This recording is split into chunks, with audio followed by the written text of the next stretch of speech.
You're here with us on day 9 of Hope 2020, the final day of an amazing conference. Our closing ceremonies begins at 8 p.m.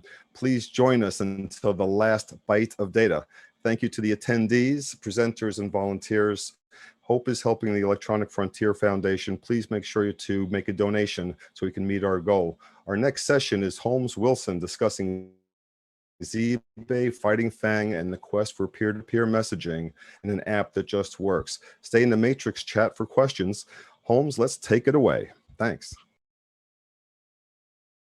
My name is Holmes Wilson. I'm an activist, a software developer, and a product manager. From 2011 to 2018, I was co-founder and co-executive director of the US-based tech policy activism organization Fight for the Future, where I'm now on the board, and I previously did activism campaigns for the Free Software Foundation, co-founded a large website for US legislative transparency called Open Congress, and co-founded a free software BitTorrent-based video player and podcast directory called Miro. I should also note that I want to make this talk accessible to as many audiences as possible, so I want to give at least a quick explanation of all the terms I'm using, hopefully quick enough to not bore those of you who are more technical. My starting point for this talk is that the internet has been incredible at spotlighting unaccountable power and enabling people to fix it. There are so many concrete recent examples of this, from the Hong Kong protests last summer to this summer's global protests in response to the murder of George Floyd, to the Me Too movement, to the actual viability of the Bernie Sanders campaign this year and in 2016, and on and on and on. To me as an activist, each one of these seems to be more spectacular and surprising than the last. But increasingly, I've seen in discussions between friends, discussions online, and discussions in the popular press, a trend where people think that the internet sucks. I think it's because while the internet has been amazing for spotlighting and fighting unaccountable power, it itself is becoming an unaccountable power. The tech press have a fun new name for some of the internet's unaccountable powers: FAANG. Facebook's social network monopoly, Apple's iron-fisted power over mobile apps, Amazon's looming monopoly over stuff, Netflix's addictive television, and Google's search monopoly. I like the name FAANG because it sounds like an 80s cartoon nemesis or a giant spider monster. I also like it because it can be a kind of shorthand for this kind of power. Because really, it's not just about these companies. So many startups aspire to wield this kind of power someday in one domain or another. So if FAANG represents unaccountable power on the internet, and the internet is so great at fighting unaccountable power, how do we use the internet to fight FAANG? Well, these are ultimately software makers we're talking about, and historically, free or sometimes open source software that gives users the freedom to use it however they wish, understand it, change it, and redistribute their changes, has been the best tool we've had for holding software makers accountable.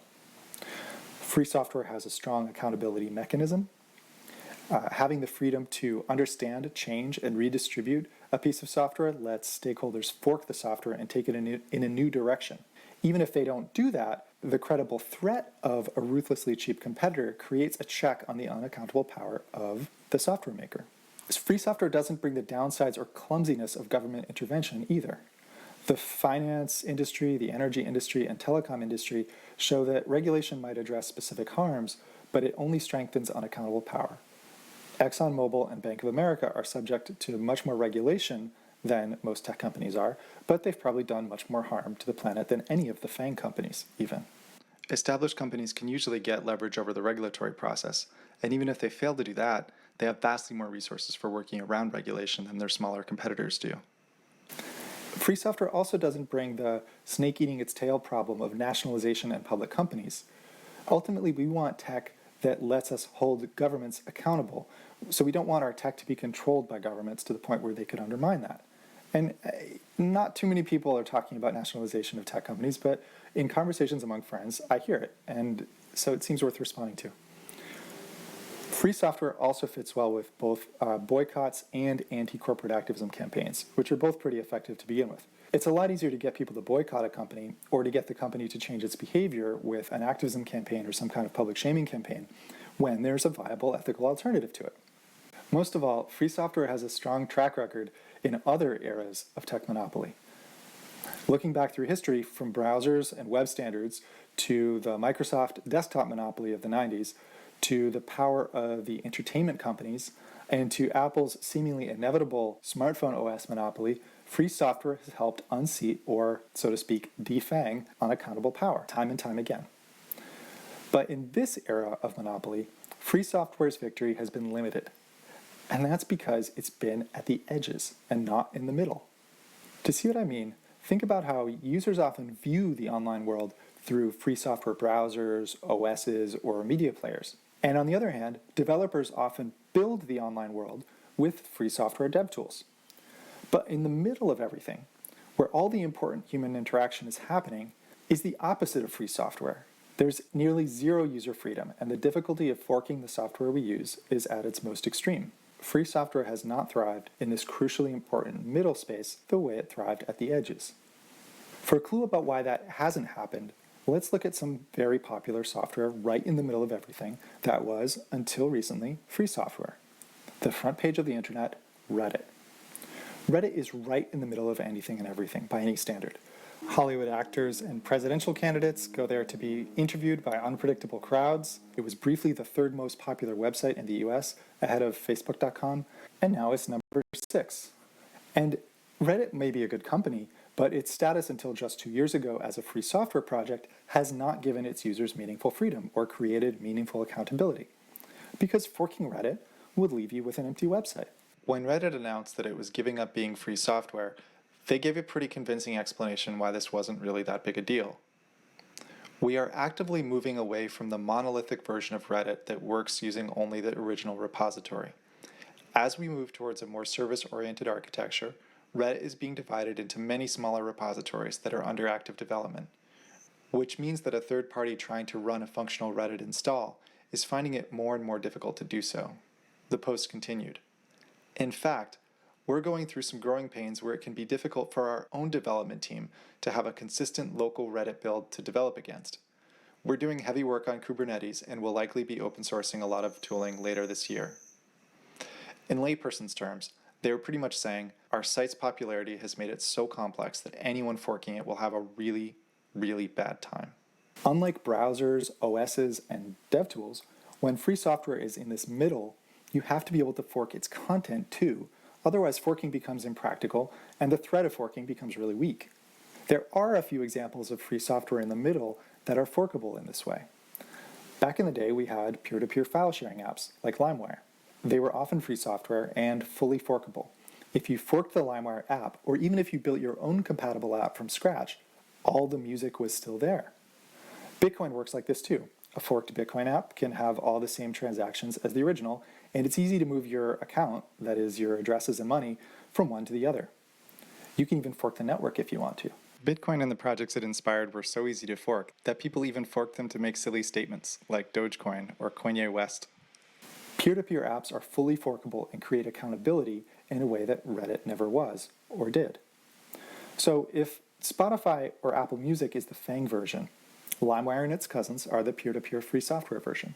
If PayPal, Venmo, or Apple Pay are the FAANG version, Bitcoin and its cousins are the peer-to-peer free software version.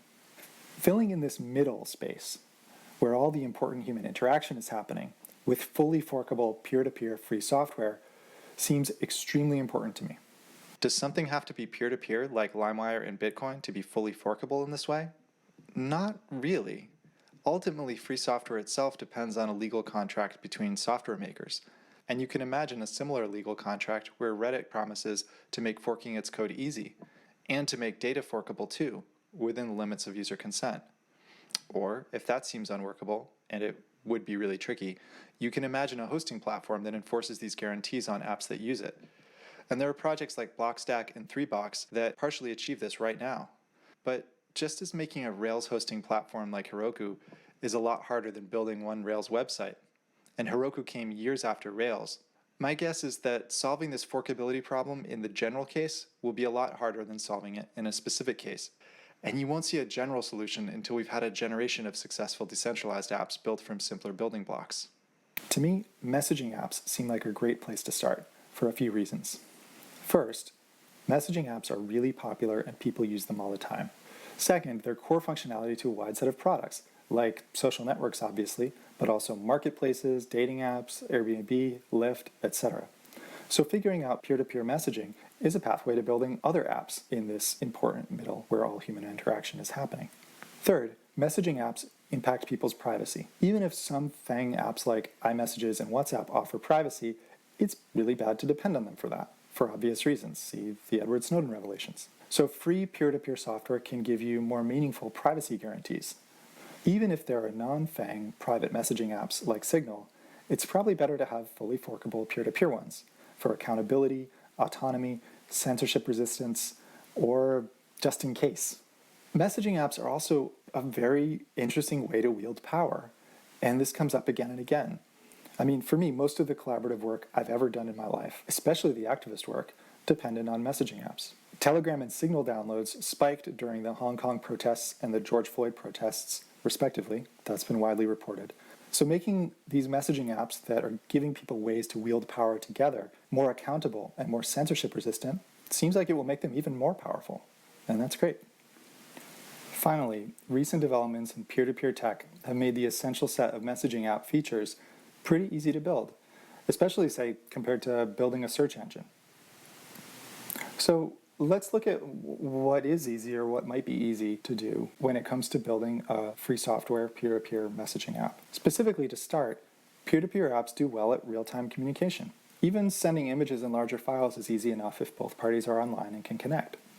There's another cool thing where the notifications and quick reply features of phones create a single unified interface for interacting with all installed messaging apps. That's a huge help when you think about it. It's almost like phones give users a basic multi-protocol messaging app, and then the apps they install become plugins for that. Even on desktop, people will tolerate or at least try several messaging apps, if each one is uniquely useful in some way. My desktop, for example, is often a collage of messaging apps.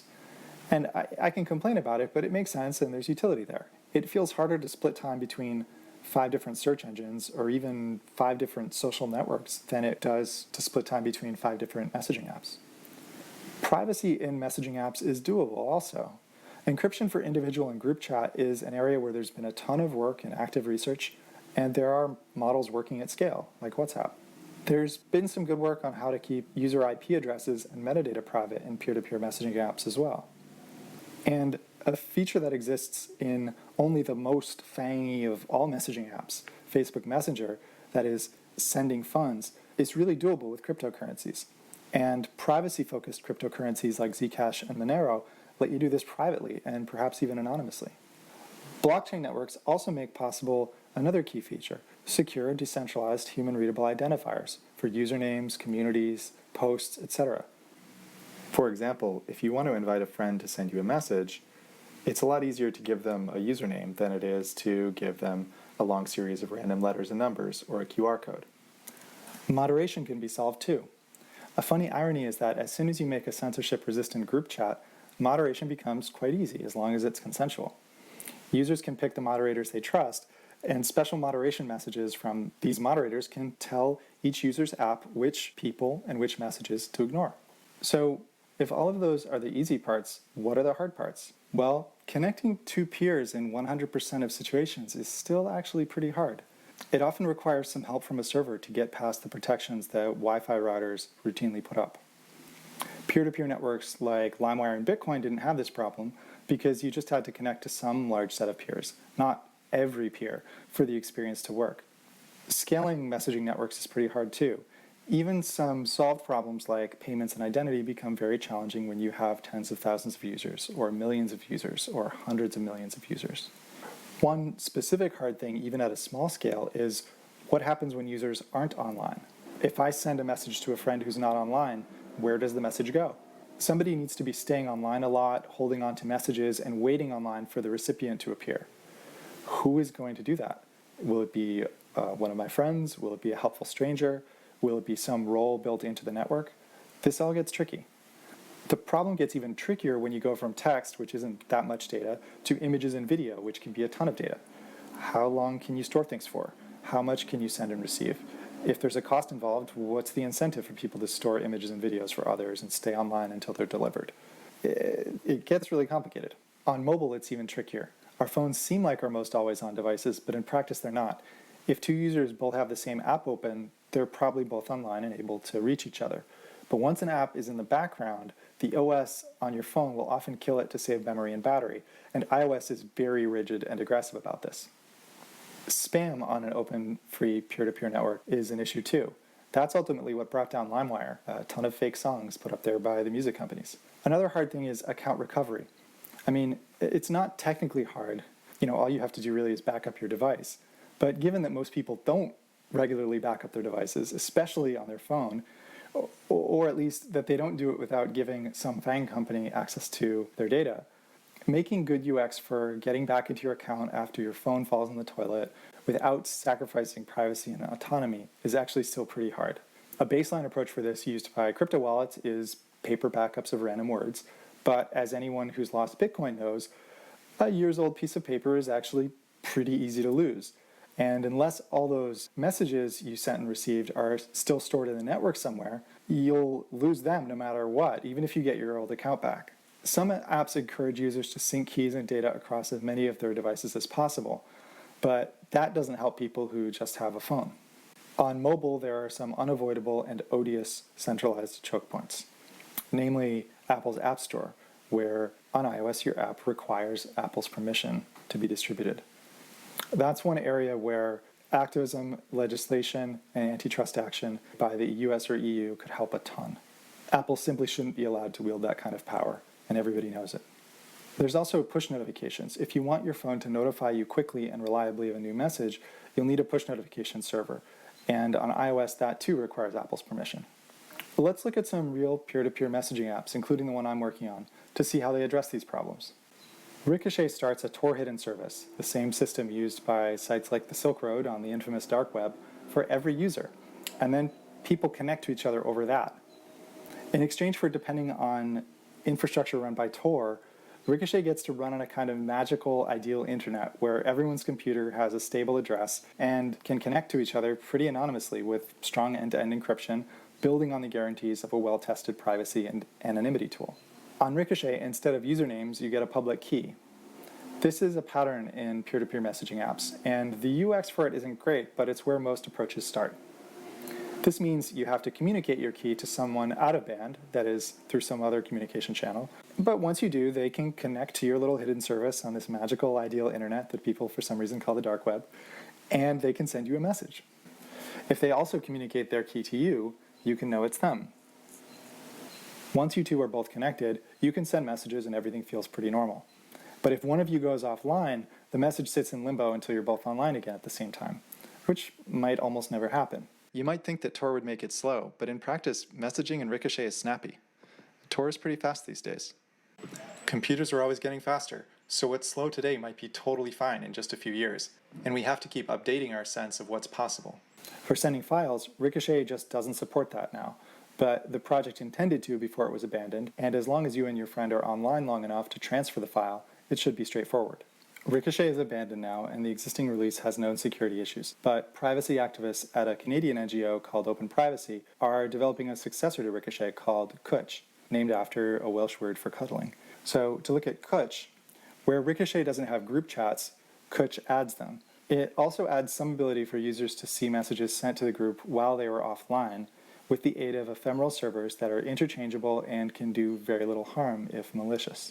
These ephemeral servers receive no compensation, anyone can run one, and users can choose which one they connect to, and switch servers at any time. Another cool approach to peer-to-peer messaging, and one that's a lot more whimsical, but is totally worth mentioning, is a proof of concept called bug out. Most peer-to-peer apps are not designed to run in the browser, but it has been possible ever since back in 2013 when browsers added support for a standard called WebRTC to make peer-to-peer video conferencing possible. You could use WebRTC for things other than video conferencing too, and people did.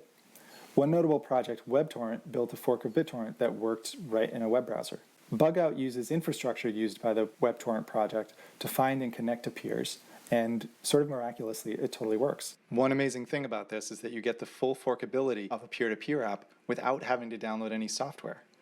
Whenever you download an app, the app developer could run malicious code on your device. Or, if the app has a serious security flaw, especially if it's a peer-to-peer app, other attackers could too. But with bug out, you can rely on your browser to prevent attackers or the software maker themselves from running malicious code on your computer.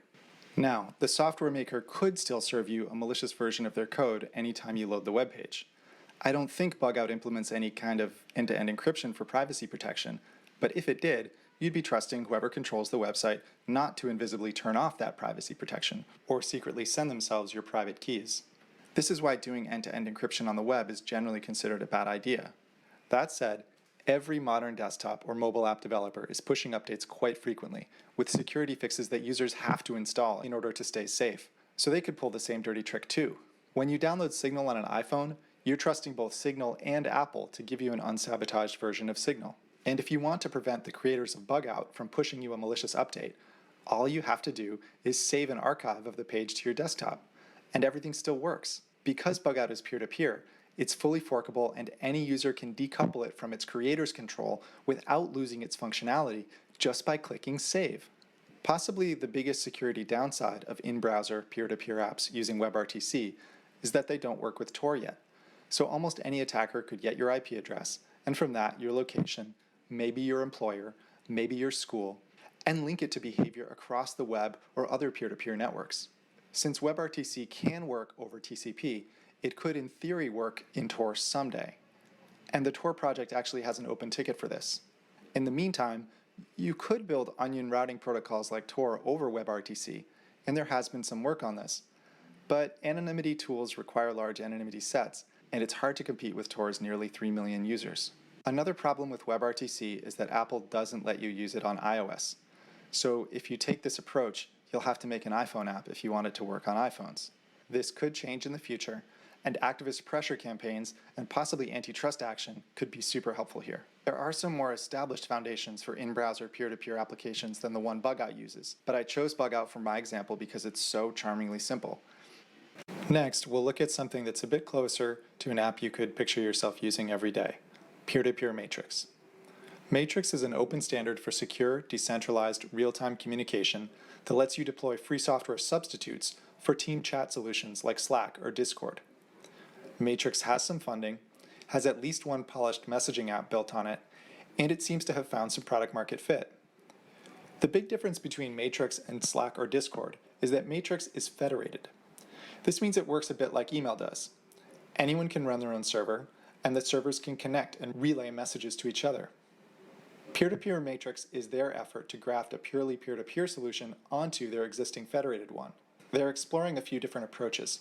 One of them uses WebRTC and runs in the browser, and the other runs over a peer-to-peer overlay network called Yggdrasil and requires that you run a special peer-to-peer enabled Matrix server locally. The peer-to-peer piece of all this is experimental, so it's not very polished yet.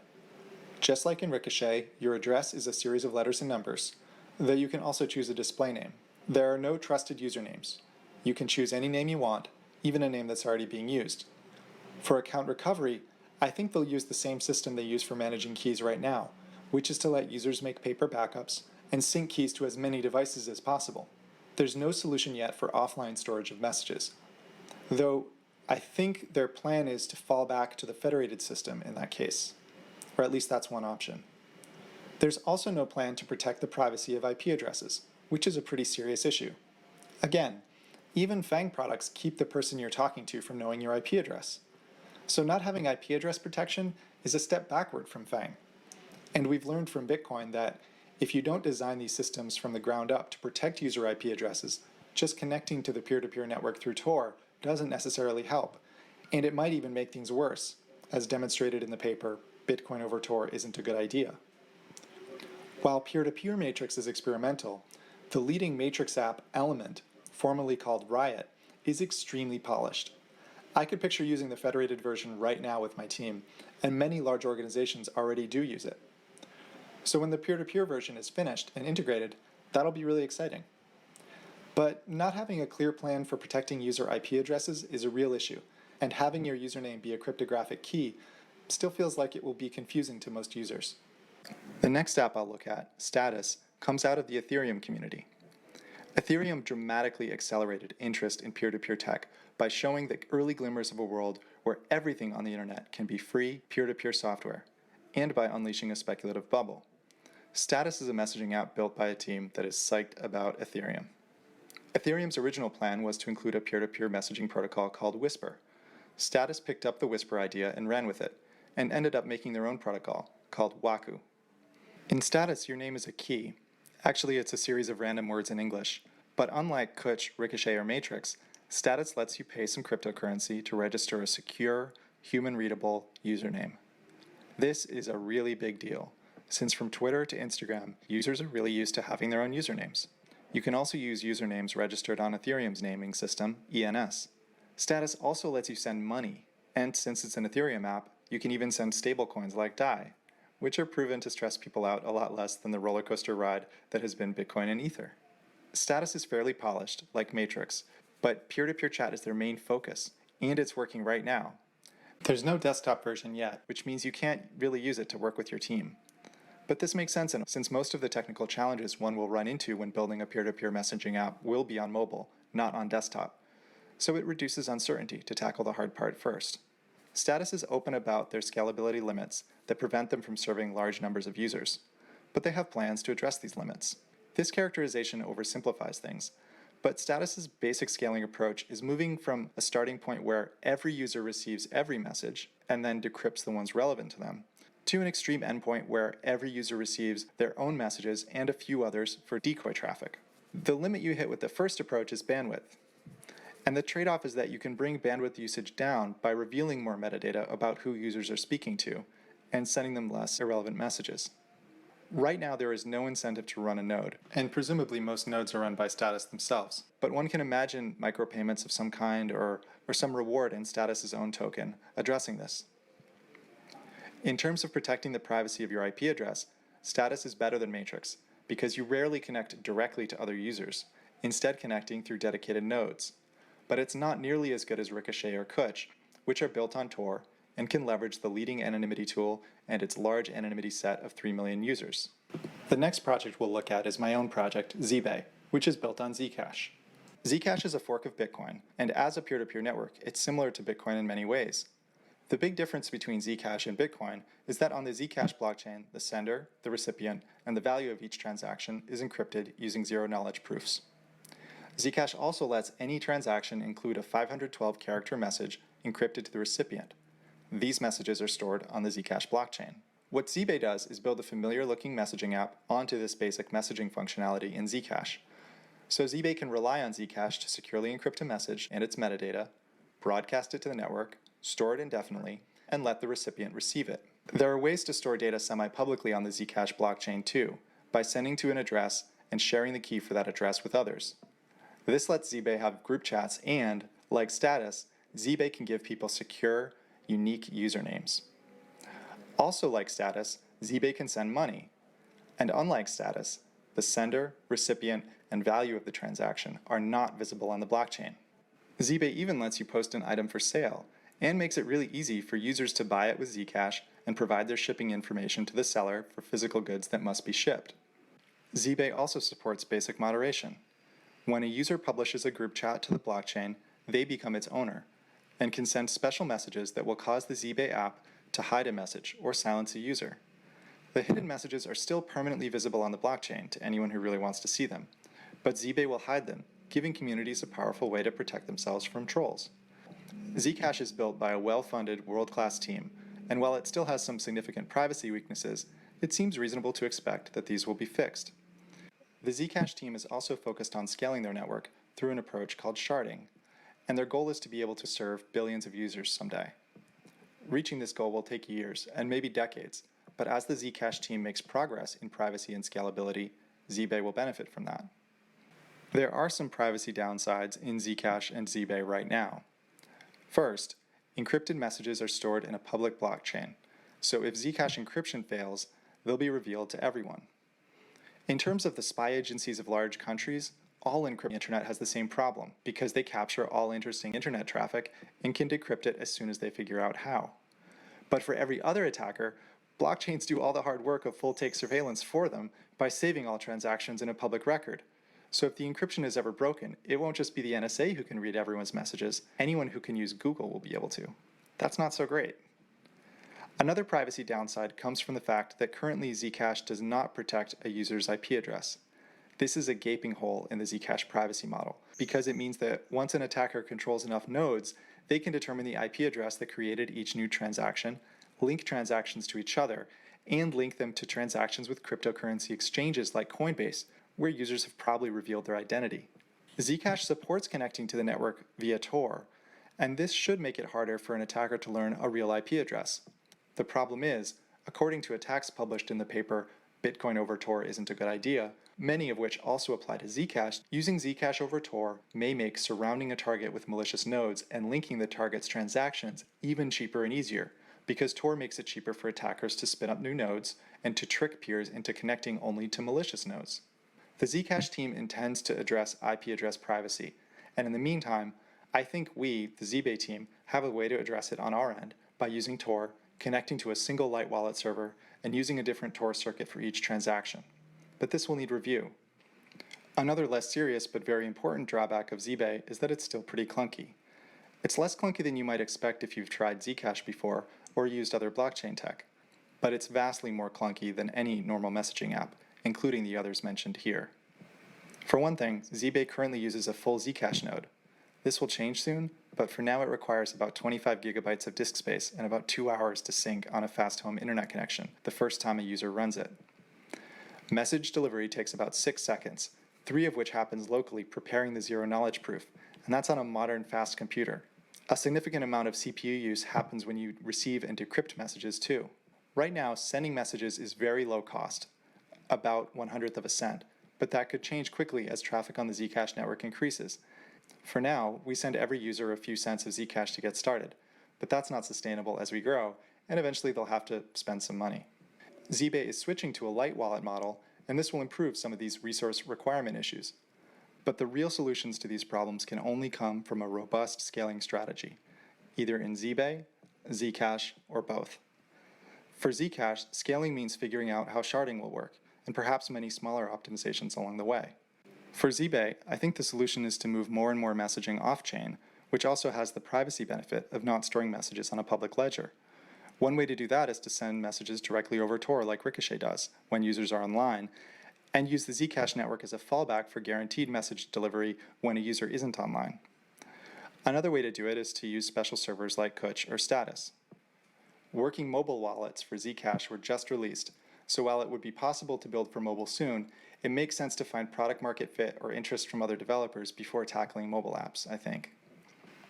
The last messaging app we'll look at is Session, which is perhaps the farthest along. Session, the messaging app of the blockchain network Loki, is actually really awesome, and I didn't appreciate how awesome it was until I researched it for this talk. Like Zbay, it builds on a privacy-focused cryptocurrency similar to Monero. Like Status and Kuch, Session uses special servers called service nodes to make group messaging fast and scalable. Unlike Status and Kuch, these nodes are incentivized, and node operators can stake funds to run a server, which they lose if their server doesn't operate correctly, and then earn funds from block rewards. Loki can do this because, unlike Status or Zbay, it's their own custom cryptocurrency, so they write the rules. These incentivized servers also support Session's own Tor-like onion routing scheme, so users receive some IP address protection, provided that everything is working correctly. Session has desktop and mobile apps for each platform, and all are fairly polished, though they don't seem adapted to any specific use case yet beyond private communication. Session gains a lot from being its own cryptocurrency in terms of the incentives it can offer node operators, and in terms of how they gain control over the privacy properties of the network. But using its own cryptocurrency also brings disadvantages. Session's token has a pretty small market cap and small support from exchanges, so it's going to be harder to buy than Zcash, ETH, or Monero. That said, moving money between blockchains without centralized exchanges is becoming an understood problem. The building blocks are in place for Session to let you deposit Bitcoin straight into their app and exchange it for their own token on their peer-to-peer network. The Ren project exists right now and supports this for Ether, Bitcoin, and Zcash. Since the Session team is building their own cross-chain exchange now, they might just have this part covered. The bigger disadvantage from being its own cryptocurrency and rolling its own solutions to everything is that it seems really hard to compete with Tor on anonymity or Zcash and Monero on financial privacy. There's also a chicken and egg problem where a privacy tool has to attract enough users to merit scrutiny from security researchers, but needs at least some scrutiny to make any claims at all about their security and privacy. What Session is trying to do here is really, really hard. But if they feel sure they can pull it off, it's definitely the way to go. I spent a lot of time talking about privacy, security, and Tor. You might be thinking, I don't need Tor level anonymity, I just don't want a FAANG company controlling my entire experience of the internet. I have a few thoughts about that.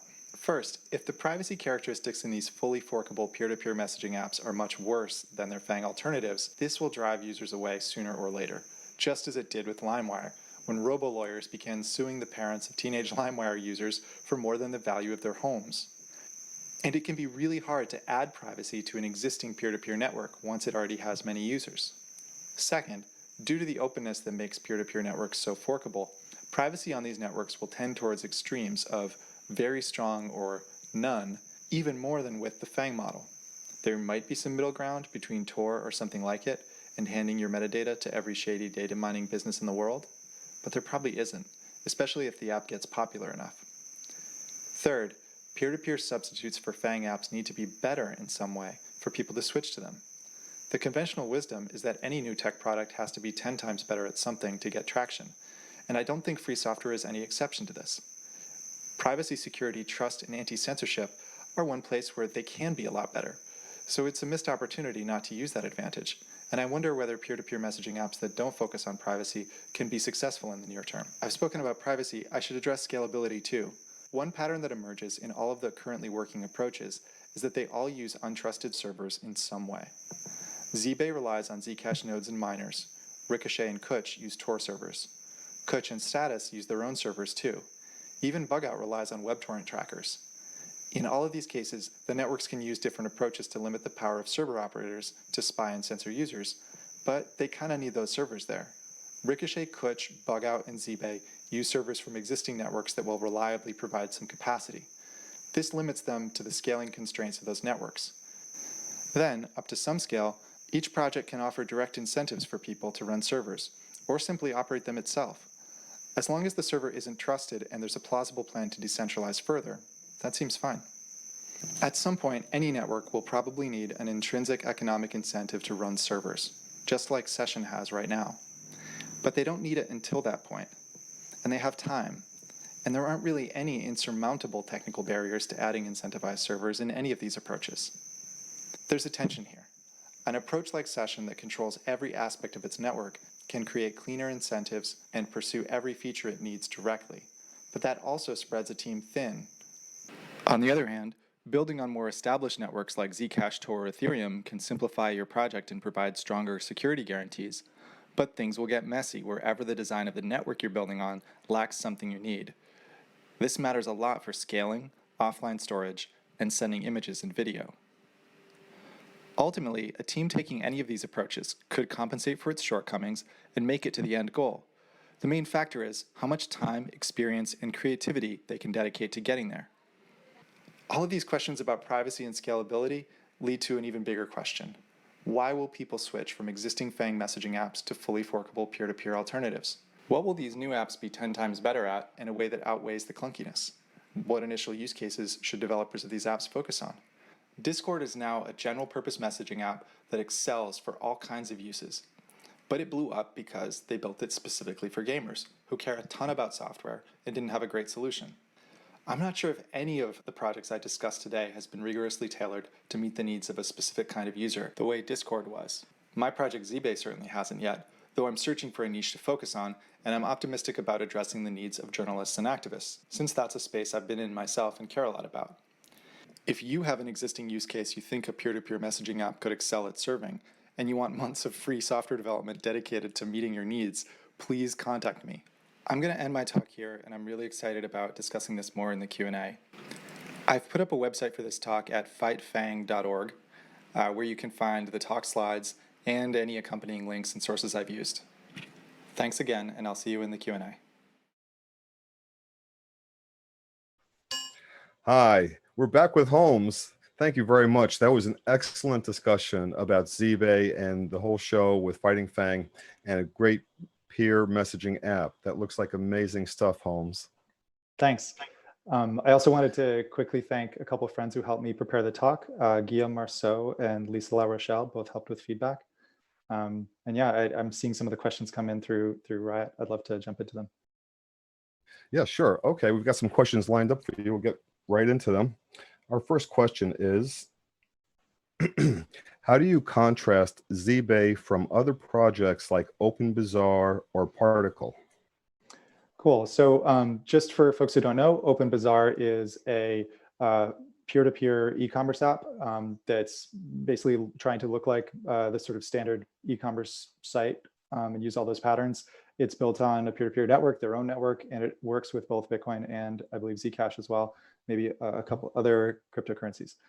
Particle is a e-commerce oriented app that does some other stuff. It's built on their own token. I'm not sure, but I believe the token might be based on CryptoNote. I'm not positive, but it's built on their own token. In both cases, they're desktop apps that are trying to create one of these peer-to-peer apps that sits in the middle. And as such, they're both amazing projects. Zbay is different because we focus first and foremost on messaging, and because this difference exists more with Particle. We build on a Zcash, which is easier for people to acquire and to use to some degree than Particle, which uses its own token.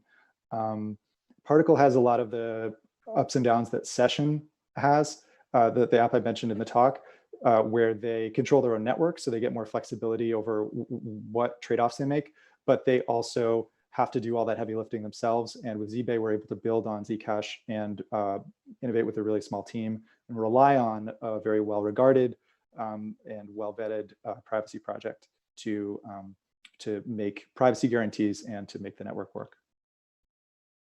Excellent. Sounds incredible with all that work. Let's go on to the next question. How do you deal with the inherent environmental externalities of using cryptocurrency in a messaging app?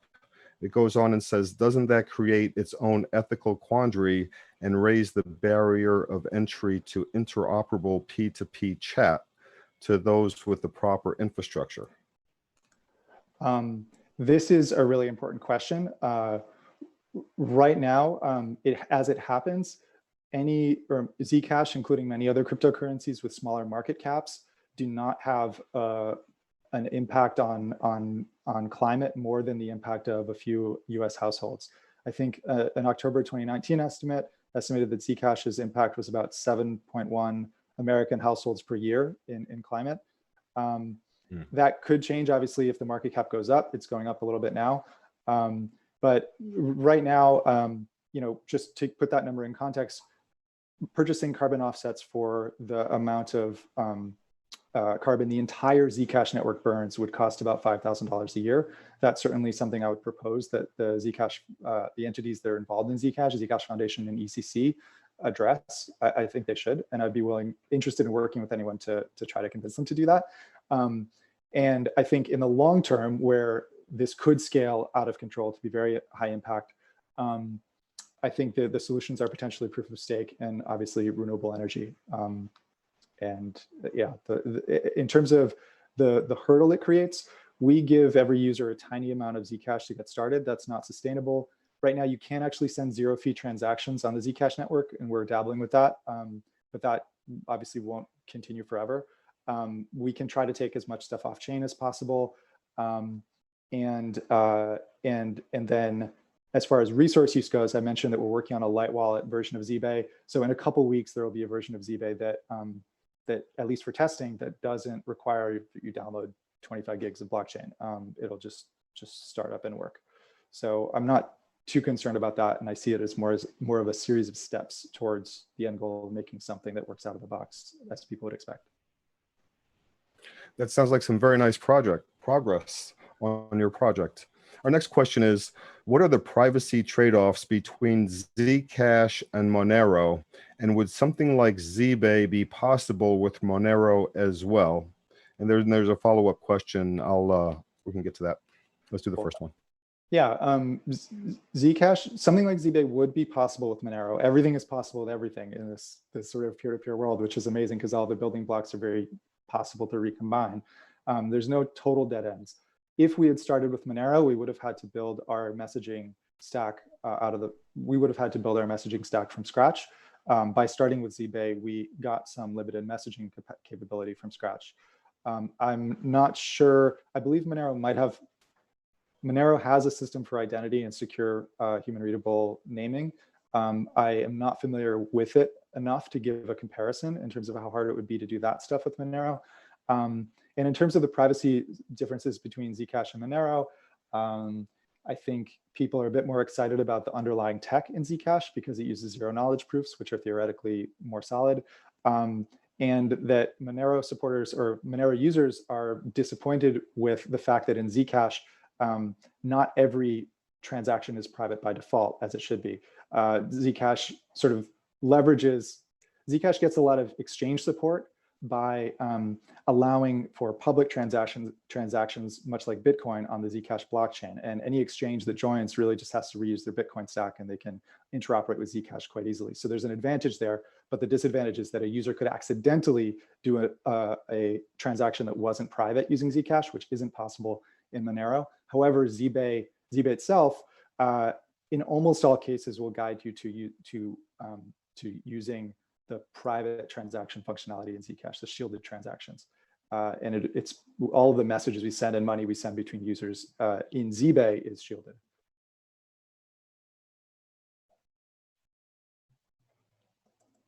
I've lost your audio. I think you're muted. You're muted, JP. Yes, got it. All right, so we have a few minutes left.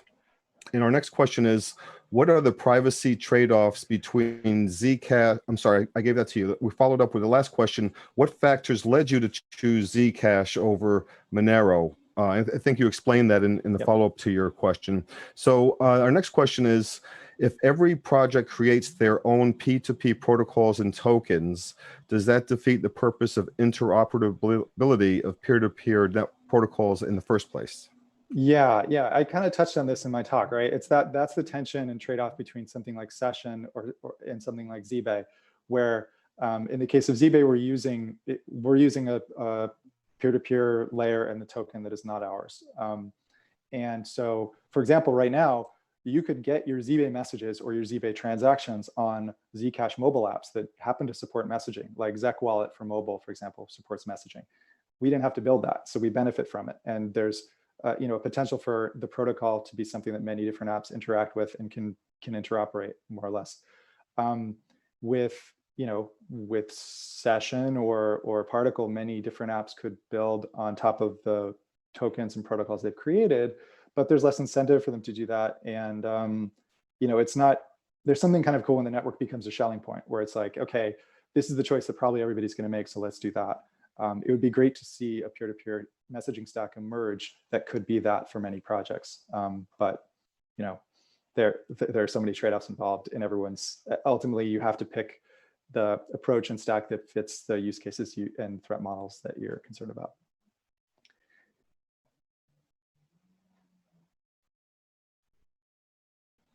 Or gateways or clearinghouses that might be useful in that scenario. So there's one last question that we have. With concerns about traffic correlation attacks in Tor, example, deep core, does the architecture of Zbay potentially allow for using a different overlay network such as I2P? I haven't looked into I2P. I know that network layer privacy is a huge thing for Zcash, though. I mentioned that in the talk slides that right now, and for most cryptocurrencies, that even if a cryptocurrency keeps your metadata off the blockchain or hides it by using zero knowledge proofs, you still have the problem of someone has to post a transaction, and if the transaction comes from an IP address or the transaction comes from a node in the Tor network, you can start to link transactions together. And as soon as you link a transaction to the transaction that went out to Coinbase or Binance, then you can probably get to the point where you know who the person is, and you might be able to do a lot of harm even before that point. So that's already a huge issue. I think we're not even at the point of what happens if you can de-anonymize Tor being a problem with Zcash, because there isn't even fully thought through Tor integration in a way that would consistently guarantee Zcash's privacy properties in Zcash. So I think getting to the point where a Zcash transaction is as anonymous as visiting a Tor hidden service would be, that's already, that's milestone number one. After that, I think maybe what this looks like, and I know the Zcash team is thinking about this in their scaling work, is that you can use mixed nets. So mixed nets don't have the same, mixed nets have theoretically better properties against a network, an all-knowing network layer adversary like the NSA, because they can use, they are not subject to the attack where the attacker can sort of see traffic coming in and see traffic going out and figure out who's talking to who. And so the Lupix paper I know is one that gets talked about a lot. And the exciting thing is that if that kind of work becomes, another project in the space is NIM, NYM. If that kind of work becomes the basis for We got to wrap up. how the network layer works in Zcash, we could actually in a few years have a messaging and financial platform that's more anonymous than Tor is today. All right. All right. Well, thank you very much, Holmes. We really appreciate you coming in today and sharing with us your project. Thank you so much. It was great. Right. I really enjoyed it. All Thanks, right, everyone. Thank you. Thank you. All right, our next talk, experiences in sharing digital security workshops in an autonomous and open hacker space in Mexico with Carlos Martinez. Fresh bumps and fresh tracks coming right up. Ground control, take it away.